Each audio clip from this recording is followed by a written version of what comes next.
So he would always burn loads of Beatles songs onto CDs to have in the car, and that was just the soundtrack of my childhood. The Beatles in the car, always blasting the Beatles in the car. What a great way to grow up, I would say, personally. Listening to the Beatles as your soundtrack, that's the way. Because nowadays a lot of kids are growing up listening to like some kind of Sigma edit sound or Oh us, man, and some of the stuff you see on the internet these days, crazy. just gets dumber and dumber every year.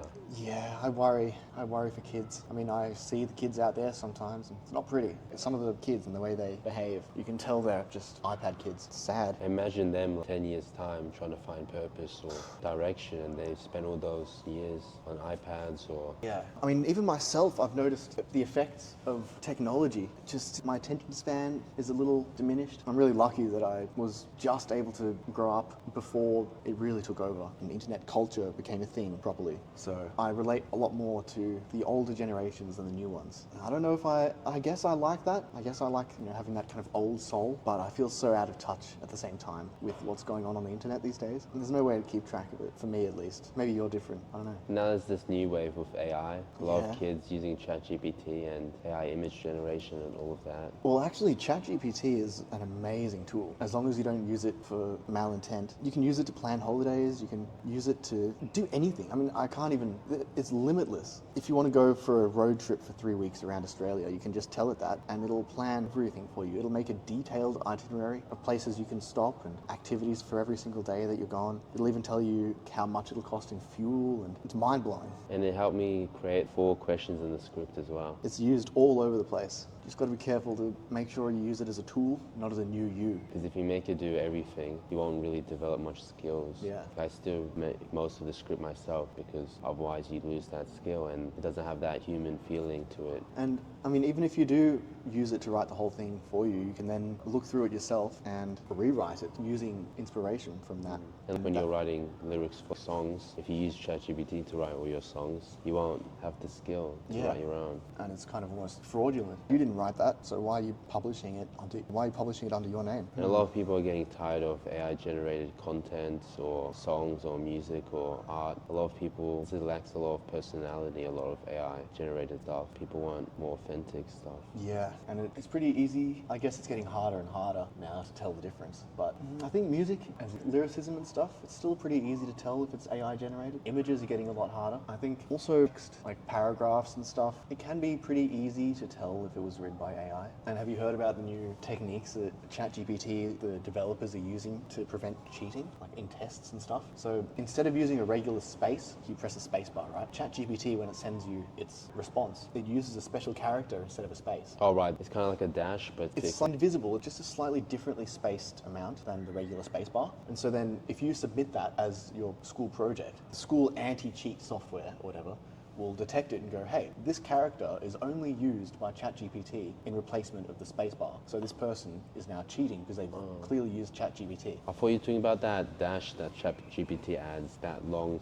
Yeah, maybe that one too. Yeah, I think there are a few characters that are just unique to ChatGPT. That one's pretty obvious. That's pretty smart that they're doing that in a way. Yeah, it is. And I'm a fan of it, actually. I do think it's a good idea. Prevent cheating, especially in universities. Because imagine doctors passing essays to be like surgeons or in medicine and using ChatGPT without knowing what to do. It's scary. When you're doing surgery on a body, you can't just ask ChatGPT what to do or the instructions, because you got to actually know how to do it. And AI art as well. I started a art competition, design competition for the logo of the podcast. Oh, really? Because I thought that would be a cool way to see different styles and pick one. That's cool. To have multiple options.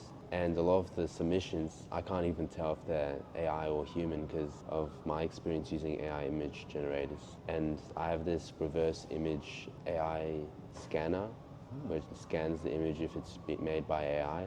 And the ones that I thought were made by AI apparently didn't come out. There was one that I thought wasn't made by AI because it was kind of a simple one that had kind of looked drawn on Canva using the drawing tool. But it turns out that one was AI, and it found that 90% AI. And then that person who submitted the exact same one, but with a different colored background and text. And that one came up as 7% not AI. So even then, just changing a bit of color could trick the system. I wonder how that would work, how it would try and detect AI. I had my own generated AI image and I put it in the system and it came up straight away 100%.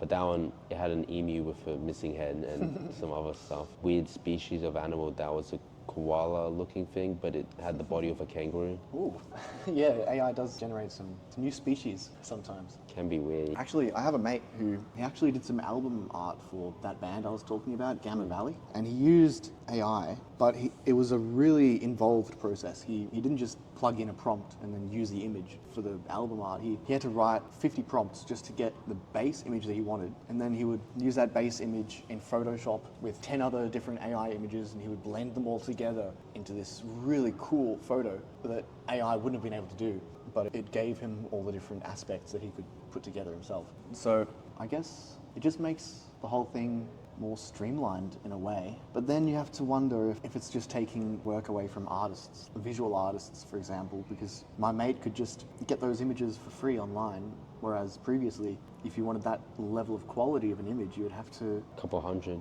Yeah, you would have to commission someone to do it for you. If you're lucky, maybe they would do it for free if they're a mate or something, you know, but it would take a long time to do. And you can't just get 50 different versions of it with the different prompts and just pick the one you like. You just have to hope that after spending 20 hours on this one art piece, that it's going to be something you like. If you don't like something, you'd have to spend more time waiting for them to tweak it up. Yeah, exactly.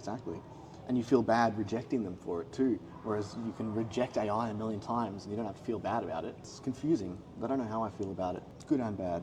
And imagine kids nowadays, instead of using their imagination and creativity to draw some kind of art and develop their drawing skills or digital design skills, they just use AI to create what's on their mind, and then they lose all the years they could have spent developing their skills. But then I wonder if that's kind of time better spent in a way. I mean, obviously, drawing is an art form that just takes time to master. If drawing is not your end goal and it's just kind of a hurdle to get somewhere else, like you need to be good at drawing to do album art, or I don't know, do any kind of creative pursuit, doesn't even have to be drawing, whatever. I guess instead of spending half your life mastering something and then you only have half your life to actually be a master at it, if you have something that's already a master at it, you can use that and not waste half your life bringing yourself up to the point that this thing's already at. And you can use that time more wisely on something else. And so you might not have the actual skills that this thing has, but you don't need those skills to reach your goals because this thing has those skills instead. So you can just save time. So again, it's a confusing time. Don't know if I like it or not.